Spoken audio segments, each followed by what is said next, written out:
Hey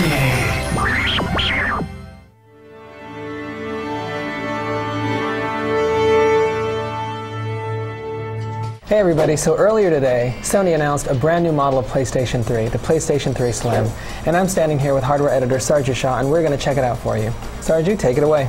This thing is looking pretty sweet. So popped out in Germany for a price of $299, down from $399, which is always welcome. Shall we just crack open the box here? We shall, and while you're doing that, I'm going to check out the press release.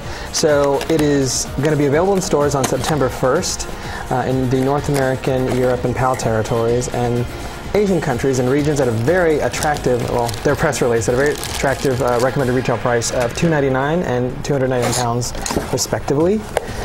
In Japan, you can check it out on September 3rd for 29,980 yen.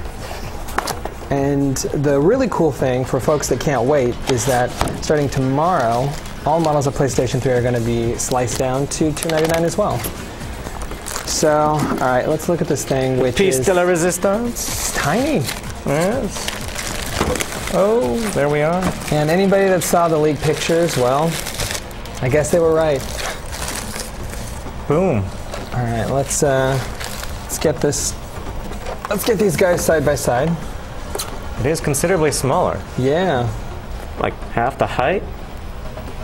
So according to the release, which I will look at again, they are saying it is 2/3 smaller. By volume, probably. In terms of length, we got, that's a little less wide by an inch, right? Something like that. About half as tall, just as heavy. And you've got all the ports that you would in the back on both, and in front, as usual, you got no memory cards, but no memory card slots like you had before, but you do have 2 USB ports. We also switched up the buttons to actual buttons as opposed to the touch-sensitive ones that were on there before. Very cool. Let's see. Now, the stuff that you guys aren't seeing is that, let's see, there's going to be a new system update for the cross-media bar on the PlayStation 3 to take advantage of the Slim, which will now include a Bravia Sync feature that will allow televisions, obviously Sony televisions equipped with the Bravia Sync feature, to allow the system to be controlled by the Bravia's remote control. Which is actually one step up, because before you'd actually have to buy, like if you actually had a Harmony remote, you'd have to buy a Harmony adapter. Yep. So that takes out an extra $50. Or the big PS3 thing, yeah. Which that really long remote. On top of that, there's a new vertical stand, because obviously you can't fit this in the old one. Now, one interesting little omission from this model is that the Install Other OS feature is gone. Mm-hmm. So this means that people will not be installing Linux on their PS3 and doing all kinds of interesting things like they do.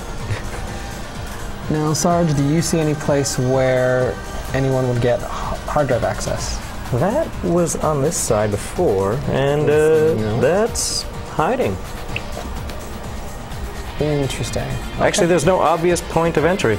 That bay door right there. This little guy here is pretty tiny. Indeed, that is it.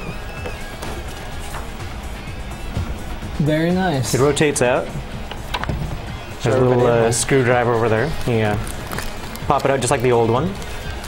And I'm guessing this thing just slides up, and pop it on your drive if you need.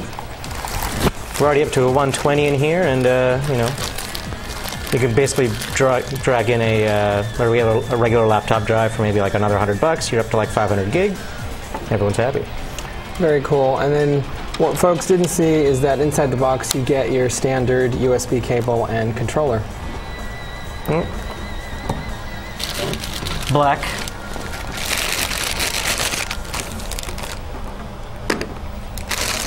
And what kind of cables do we got here? What do we got?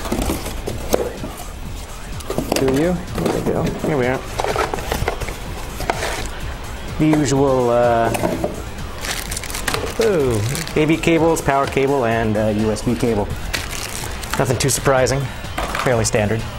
So there you go. That's your first look at the PlayStation 3 Slim. Sarge, any final thoughts? It's cheaper and it's smaller. What's not to like?